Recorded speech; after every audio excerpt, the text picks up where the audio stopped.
এবারের নির্বাচন একটি মাইক ফলক নির্বাচন হয়েছে, কোনো সহিংসতা কিছু হয় নাই, কোনো গ্যাঞ্জাম হয় নাই, একদম সুন্দর পরিবেশে আমরা ভোট দিয়েছি এবং এরকম ভোট আমরা দীর্ঘ 17 বছরে দিতে পারি নাই।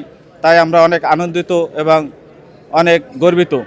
আমরা সুন্দরভাবে ভোট দিয়েছি। ইনশাআল্লাহ আমাদের active chairman Tarique Rahman sir উনি যেভাবে মানুষের কাছে প্রতিশ্রুতি দিয়েছে 31 দফা যেটা বাস্তবায়ন, এটা আমরা ইনশাল্লাহ পূরণ করব। আমাদের দেশের নায়ক তারেক রহমান উনি প্রধানমন্ত্রী হলে উনি বলছেন যে আমরা আগামী দিনে এই দেশটাকে একটি সুন্দর একটা পরিবেশভাবে আমরা দেশ পরিচালনা করব।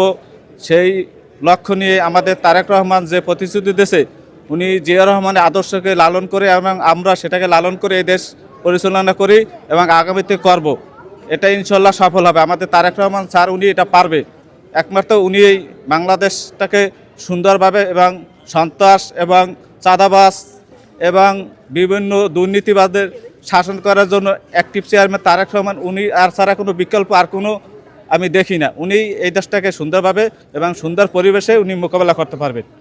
একটি বিশ্বস্ত নাম শাবাব এথনিক ওয়্যার। আমরা আশা যে আমাদের অ্যাক্টিভ চেয়ারম্যান তারেক রহমানকে প্রধানমন্ত্রী হিসেবে আমরা সব সময় চাই এবং সেটা মহান আল্লাহ তাআলা আমাদের সেই আশা পূর্ণ করছে। তাই আমরা আল্লাহর কাছে অনেক লাখ লাখ শুকরিয়া।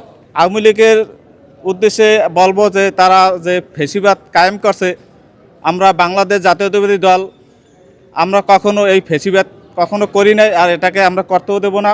আমরা বিভিন্ন মহলকে আমরা যত আমাদের নেতাকর্মী আছে সবাইকে বলছি এবং আমাদের যে আদর্শ যে সবসময় সেটাকে লালন পালন করে আমরা কিন্তু আমাদের তারেক রহমানের যে নির্দেশনা সেটাকে আমরা বাস্তবায়ন করব, সেটাকে ব্যাহত হতে দেব না। সেটার জন্য আমাদের দরকার যে আজাদ করার দরকার। আমরা দীর্ঘ 17 বছর আন্দোলন সংগ্রাম জেল জুলুম খাইটা মামলা হামলা প্রতিবাদ করে তারপর আমরা কিন্তু এই স্বৈরাচারকে বিতাড়িত করেছি। তাই আমরা আগামীতে এরকম কোনো কিছু আর চাই না। আমরা চাই দেশ সুস্থ চলবে, শান্তিপূর্ণ চলবে এবং চাঁদাবাজ মুক্ত মাদক মুক্ত এই দেশটাকে আমাদের active chairman Tarique Rahman sir সবসময় এরকমভাবে চালাবেন যে কোনো দুর্নীতিবাজকে আমরা আস্থায় পৌঁছায় দেব না, আর আমরা নিজেরাও কোনো দুর্নীতি করব না।